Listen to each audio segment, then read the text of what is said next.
jangan sungkan-sungkan, jangan merasa minder. Memang Masjid NU ya laksanakan. Kaifiyah ubudiyah itu adalah kaifiyah ubudiyah NU, dan negara melindungi. Negara melindungi dan tidak ada yang bisa menyalahkan. Begitu.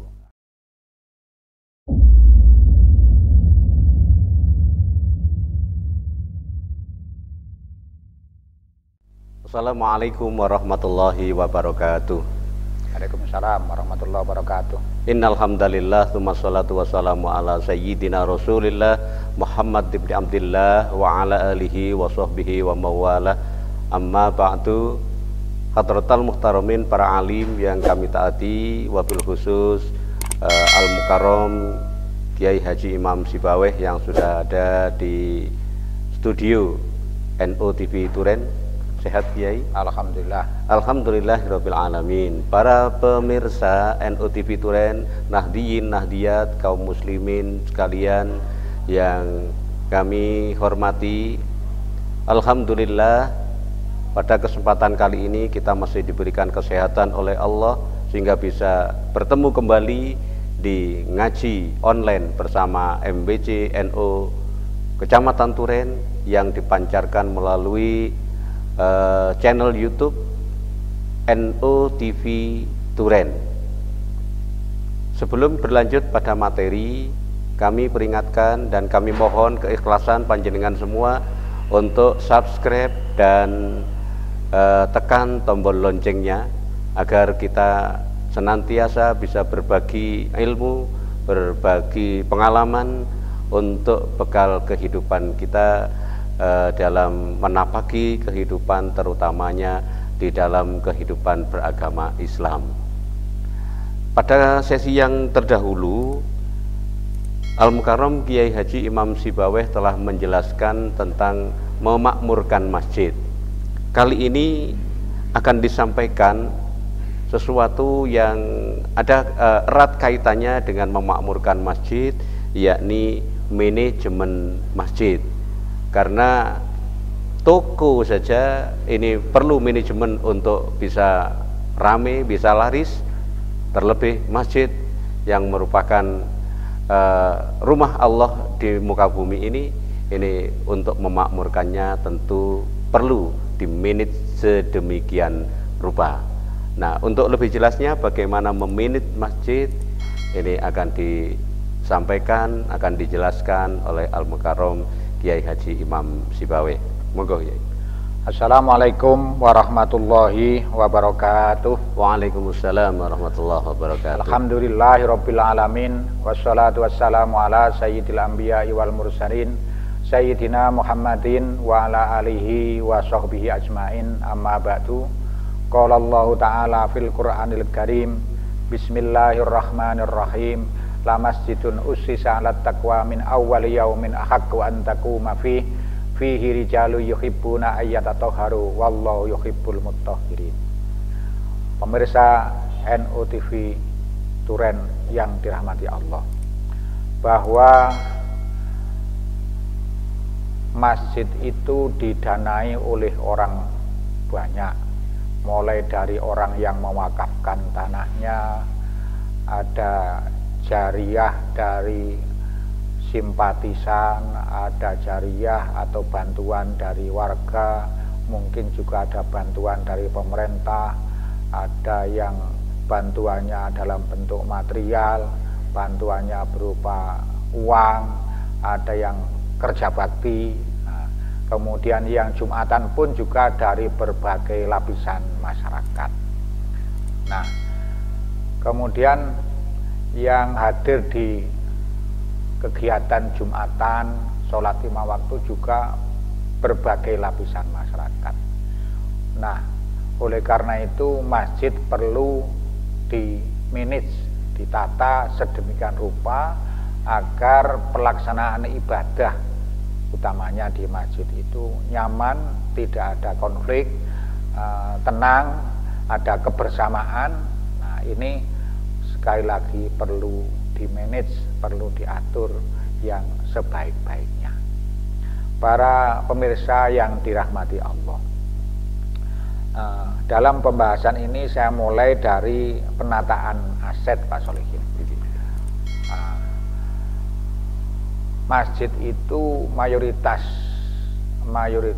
imam madhab mensyaratkan adalah tanahnya harus statusnya wakaf. Mengapa statusnya wakaf? Wakaf untuk masjid.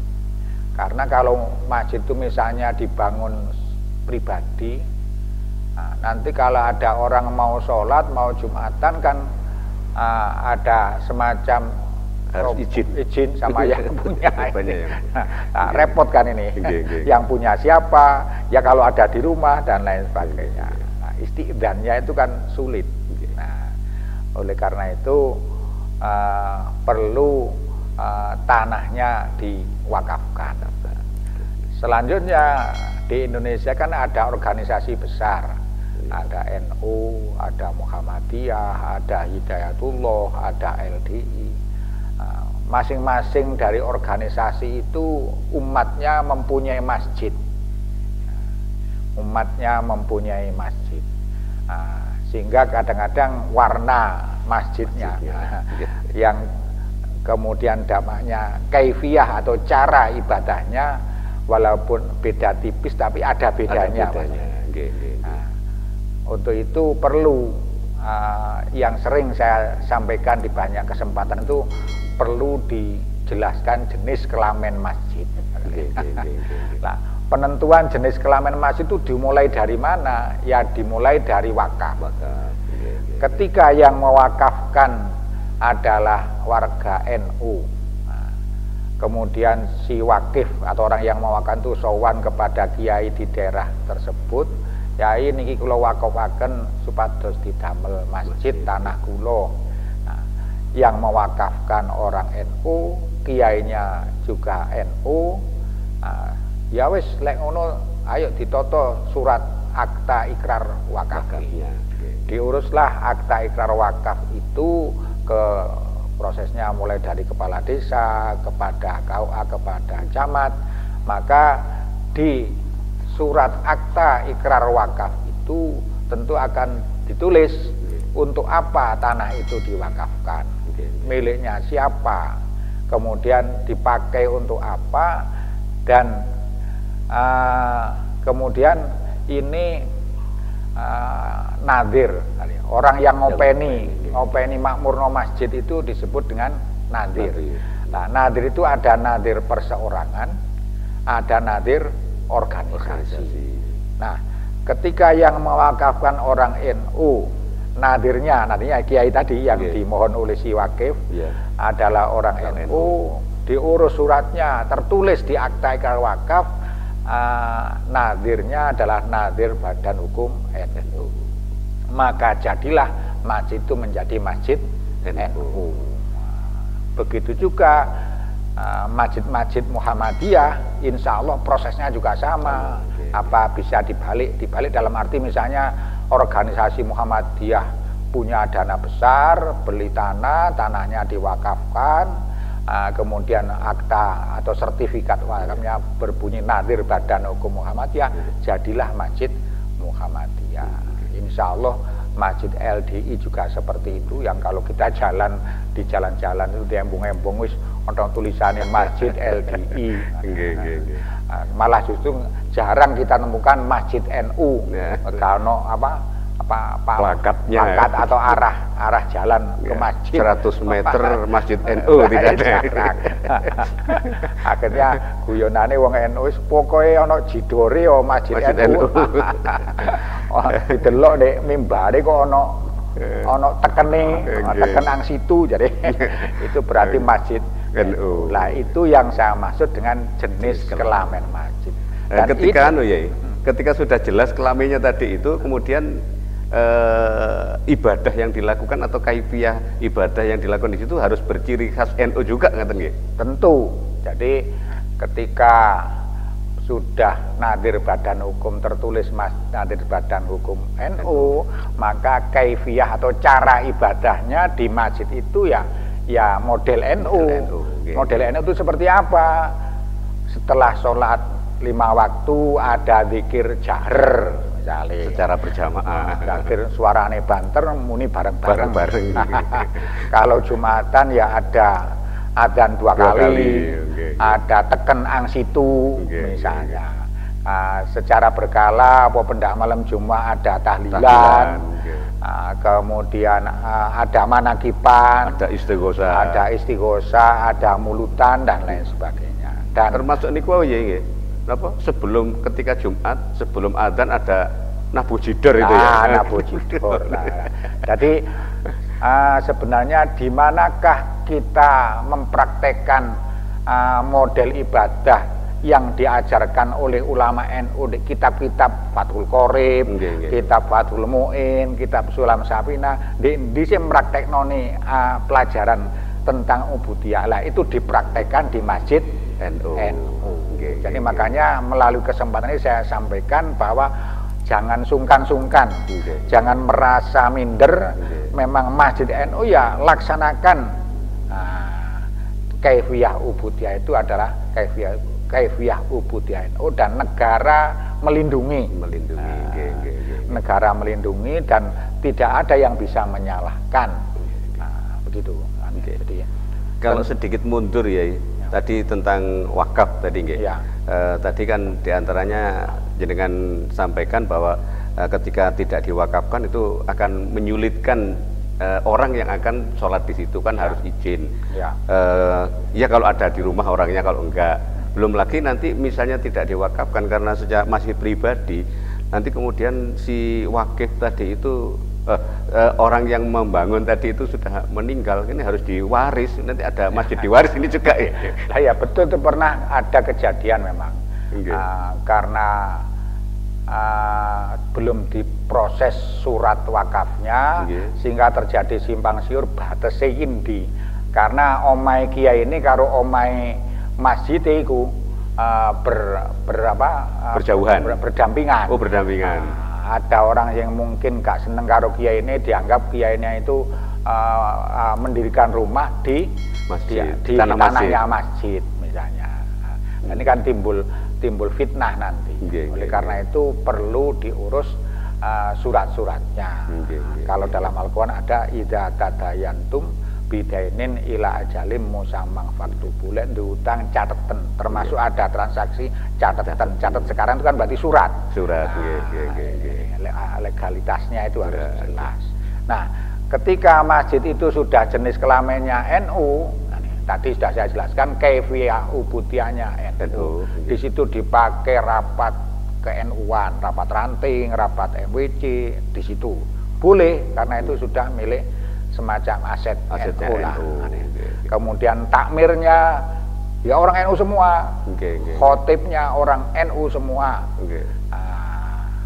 Tapi orang yang enggak NU, apa Muhammadiyah, apa LDI atau organisasi yang lain, Hidayatullah, itu datang ke masjid NU untuk mengikuti sholat berjamaah, mengikuti Jum'ah, ya tetap harus terbuka. Lah bedanya apa? Bedanya apa?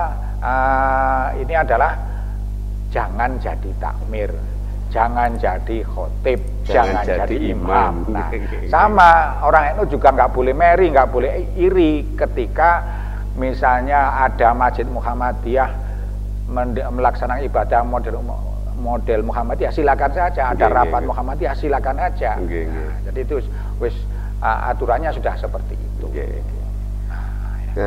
Berbicara tentang manajemen ya, sebetulnya siapa sih yang paling bertanggung jawab untuk melakukan manajemen tadi? Apakah ahli wakif ataukah takmir ya? Begini, memang orang Jawa itu kadang-kadang itu biyen sing makofno mbahku. Nah, ini sering terjadi, sering kami dengar ini. Ya, padahal kalau tanah itu sudah diwakafkan, itu kan koyo-koyo wis diwehno nang Gusti Allah, menjadi milik umum. Ya, yang ngurus berarti orang banyak. Ya, kalau tadi disebut dengan nadir. Nah, nadir ya bisa jadi adalah takmir. Artinya ya kita hormati, kita ingat sejarah bahwa dulu yang mewakafkan keluarga si A misalnya. Tapi untuk pengelolaan pemakmuran penataan masjid itu ya orang banyak, banyak. Makanya kemudian kalau masjid itu sudah berbentuk yayasan, nah, biasanya bentuk penghormatan itu untuk menata masjid itu keluarga wakif dimasukkan dari salah satu pembina yayasan. Kemudian pembina yayasan itu juga terdiri dari tokoh masyarakat atau kiai, ada pejabat. Nah, itulah kemudian nanti pada saatnya untuk siapa yang diangkat untuk menjadi takmir itu adalah kewenangan dari pembina yayasan. Kalau belum ada pembina, belum ada yayasan, adanya masih takmir ya sama saja. Itu kan di takmir itu kalau yang lebih bagus lagi kan ada yang penasehat atau majelis tahkim. Majelis tahkim kan orang senior yang kemudian misalnya ada penyimpangan atau ada khotib yang nyelentang karena misalnya di masjid NU lah kok khotib ku pas nyalano NU kebetulan salah rekrut misalnya. Ini kalau yang memberhentikan takmir langsung kan nggak nyaman barangkali. Nah ini dikenal dengan istilah majelis tahkim. Majelis tahkim. Ada kalau di yang bentuknya yayasan berarti pembina yayasan. Gitu. Seperti itu ya, Inge. Ya. Jadi ternyata para pemirsa sekalian, masjid ini memang harus dimanage sedemikian rupa agar masjidnya menjadi makmur. Jadi banyak hal ternyata yang lebih berwenang untuk ngurus, untuk menangani manajemen adalah takmir yang setelah diberikan tugas untuk ngurusi. Ya. Takmir Pak Solihin, takmir untuk masjid NU supaya lebih tertib. Takmir itu harus ada masa khidmatnya, periodisasi. Dan perlu di SK oleh LTM, Lembaga Takmir Masjid NU. Jadi kalau masjid yang tingkat desa ini di SK oleh MWC NU, LTM MWC NU, Lembaga Takmir Masjid NU yang dari tingkatan MWC. Soalnya dengan SK itu nanti kan tentu para takmir akan merasa bertanggung jawab melaporkan, bertanggung jawab untuk memajukan, bertanggung jawab melaksanakan rapat dan lain sebagainya karena merasa mendapat SK itu. Jadi SK takmir Masjid NU. Nah, misalnya di banyak tempat saya sering tanya siapa takmirnya, sudah berapa tahun? Ini sudah bertahun-tahun, puluhan tahun. Jadi sudah berdiri. Mau diganti, kadang orang tersinggung, tidak diganti, nyatanya kurang maksimal kinerjanya, dikritik, kemudian marah-marah dan lain sebagainya. Nah, tapi kalau tertib yang namanya ada susunan takmir, nah itu kan berarti sudah ada ketua, ada sekretaris, ada bendara, kemudian ada job description, ada tata kerja, sehingga nanti tentu harus ada rapat harian, rapat pleno, ini kan termasuk manajemen nih Pak Sandi. Nah, sehingga nanti situasi di masjid itu akan nyaman. Jadi tentunya nggak sama situasinya di partai politik Mas. Nggak sama. Jadi kan di masjid itu kan suasana nyaman, teduh, sing diurusi ya masjid. Nah, makanya saya kalau sering guyon-guyon ini nang pejabat, nang ASN itu bersama lek pensiun yo nyaman yang ngurusi masjid. Ngapunten ya. Secara fokus kalau tidak salah itu di dalam memanage masjid itu ada 3 bidang yang perlu diperhatikan: idaroh, imaroh, kemudian yang satunya riayah. Nah, barangkali agar menjadi tambahan pemahaman bagi kami dan juga para pemirsa, mungkin dari ketiga ini dijelaskan satu persatu ya, kira-kira tugasnya secara garis besar saja kira-kira apa? Terima kasih. Jadi itu sudah masyhur, mungkin di mana-mana pembagian tugas di ketakmiran itu secara garis besar ada 3, ada idaroh, imaroh, riayah.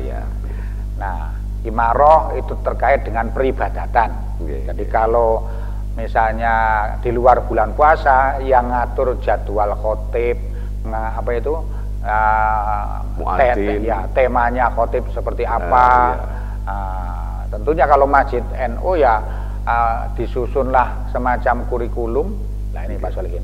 Jadi supaya khutbahnya menarik, ditunjuklah khotib yang kredibel, yang memang ahli di bidangnya. Nun sewu, sing pengurus sing suriah bagian hujah amaliyah anadiyah NU. Wah, dasar hukumnya selamatan, dasar hukumnya tahlilah.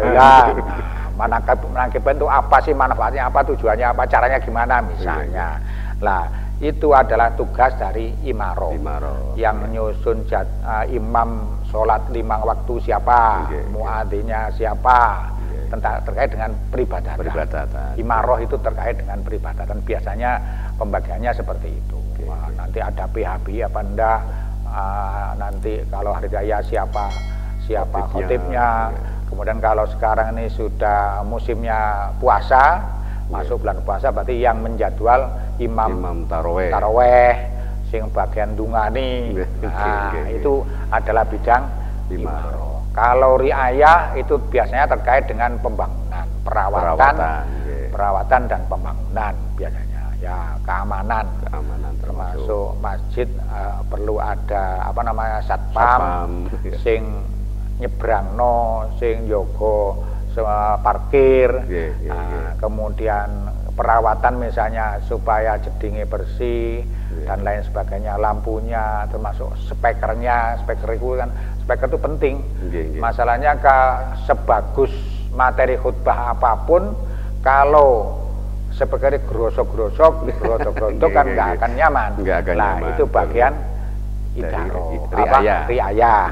Cuman kalau idaroh biasanya terkait dengan keorganisasian, menyusun program, surat menyurat dan lain sebagainya. Ini biasanya urusannya idaroh. Begitu. Jadi makanya ini kami dari Dewan Masjid juga telah menyusun buku. Di buku manajemen masjid itu ada contoh contoh job description. Kalau bahasa yang dulu ya istilahnya Pak, tata kerja.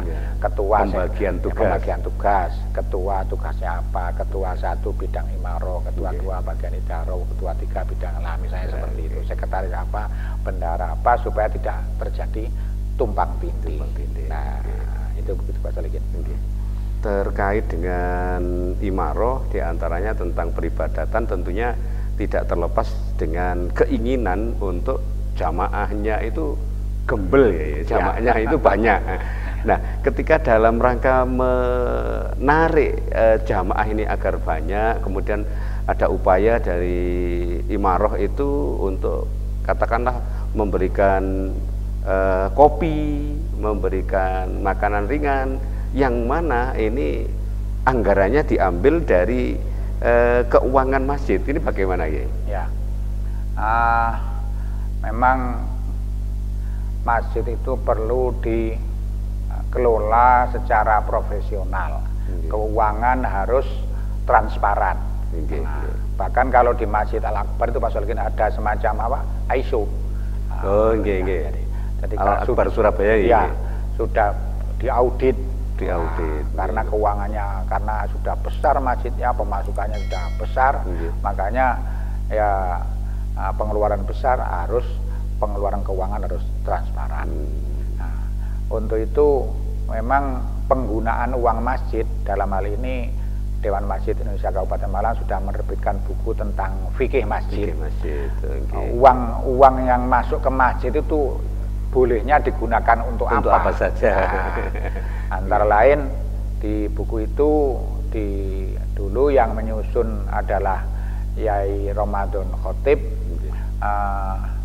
Beliau adalah salah satu di antara anggota Lajnah Basul Masail PWNU Jawa Timur. Kemudian ditaskehkan ke Ya Ahmad Dahlan Roni, waktu itu menjadi Rois Suriah PJNU Kabupaten Malang. Di sana dijelaskan bahwa keuangan masjid itu dibeda-bedakan. Kalau uang itu masuk misalnya melalui kotak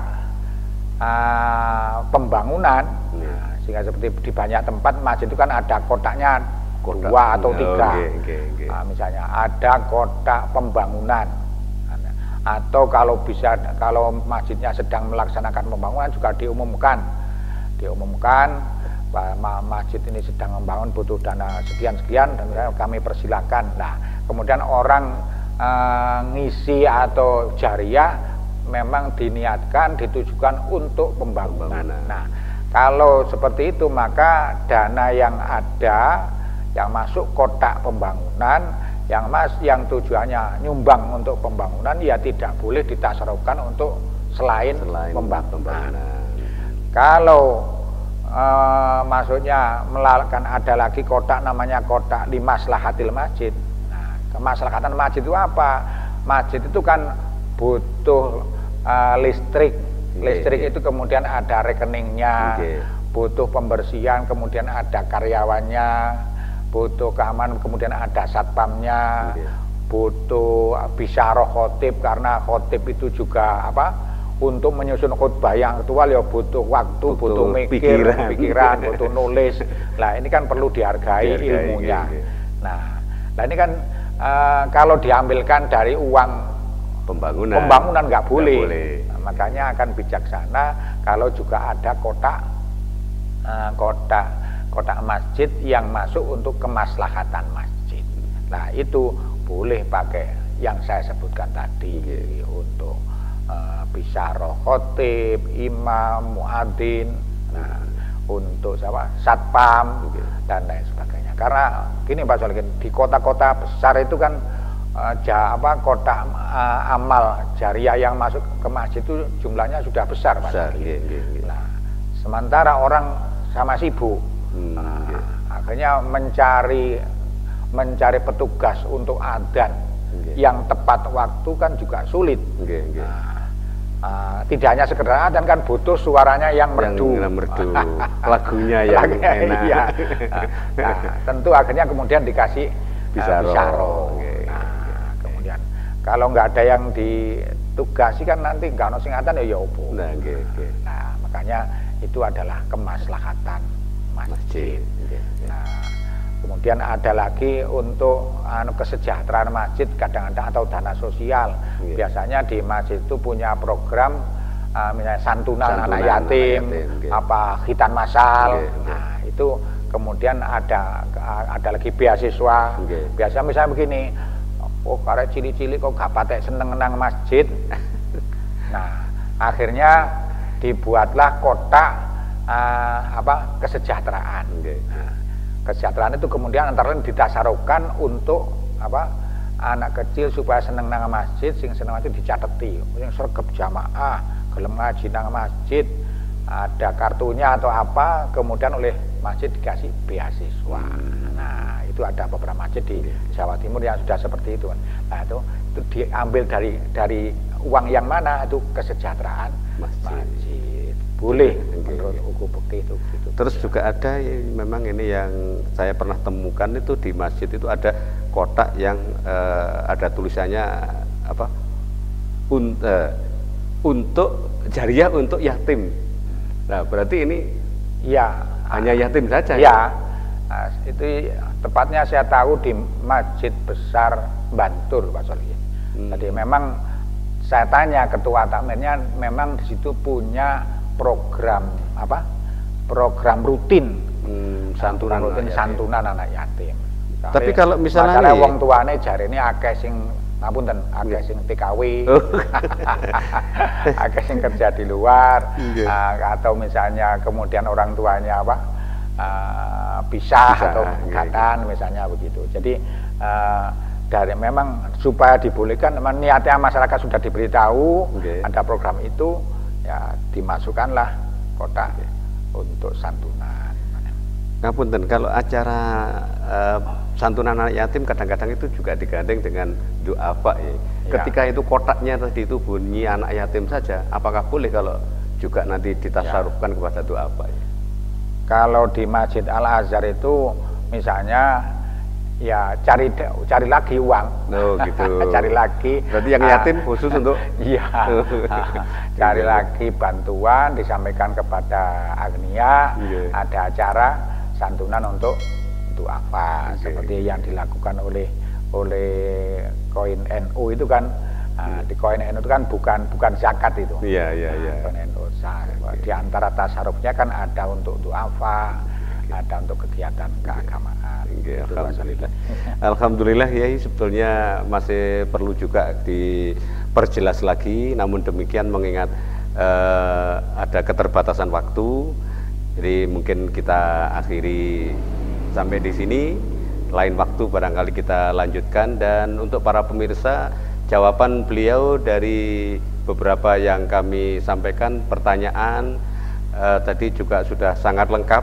Perlu panjenengan semua tahu bahwa beliau Kiai Haji Imam Sibaweh ini adalah satu jabatannya yang saya tahu ini Mustasyar MBC NU Kecamatan Duren. Terus juga beliau adalah Khatib Suriah PC NU Kabupaten Malang. Kemudian beliau tentang kemasjidan mengapa paham, karena beliau juga Ketua Dewan Masjid daerah Kabupaten Malang ya. Nah, ini para pemirsa, kiranya demikian yang bisa kami sajikan saat ini. Namun demikian agar lebih mantap, lebih afdol, semoga ilmu yang disampaikan jadi manfaat. Ini kita ikuti doa penutup dari Al-Mukarram Kiai Imam Sibaweh. Monggo Kiai. Sebelum saya menutup dengan doa, tidak kalah pentingnya dalam menunjuk imam sholat 5 waktu maupun imam sholat Jum'ah, itu perlu diperhatikan kriteria dari imam. Yang terbaik bacaan Qur'annya, yang suaranya merdu. Bahkan kemarin saya tuh dibanding ke Sidoarjo itu masih disyaratkan lagi apal Qur'an itu duwe sanad apa ora begitu Pak. Tidak hanya sekedar hafal. Tidak sekedar hafal, suaranya merdu. Lah ini tuh nyaman. Nyaman dan manajemennya kan sudah tinggi itu kelasnya Pak.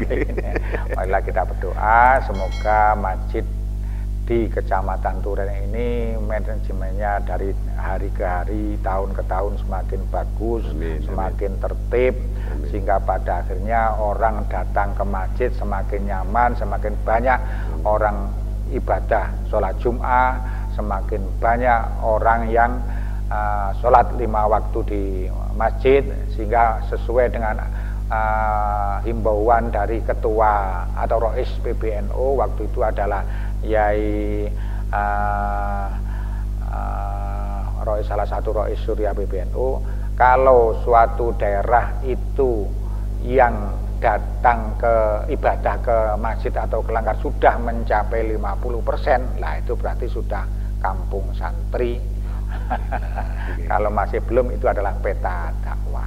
Semoga dengan semakin majunya NU Kecamatan Duren, MWC NU Duren, itu juga berdampak tambah sruwegep ibadah, tambah makmur langgari. Allahumma sholli ala sayyidina Muhammad wa ala ali sayyidina Muhammad sayyidil awwalina wa sallim wa radhiyallahu ta'ala sahabir rasul ajmain alhamdulillah rabbil alamin. Allahumma barik lana fi ilmina, Allahumma barik lana fi ma razaqtana, Allahumma barik lana fi ma ataitana, Allahumma barik lana fi auladina, Rabbana atina fid dunya hasanah wa fil akhirati hasanah wa qina adzabannar, adkhilna jannata mal abrur ya aziz ya ghaffar ya rabbal alamin. Subhana rabbika rabbil izzati amma yasifun wa salamun alhamdulillahirabbil alamin. Assalamualaikum warahmatullahi wabarakatuh. Waalaikumsalam warahmatullahi wabarakatuh. Para pemirsa NU TV Duren, demikian yang bisa kami sajikan kali ini. Mohon maaf apabila ada kekurangan dan kekhilafan. Dan Tugu Duren Imbue Pete NU TV Duren memang oke. Wassalamualaikum warahmatullahi wabarakatuh. Waalaikumsalam warahmatullahi wabarakatuh.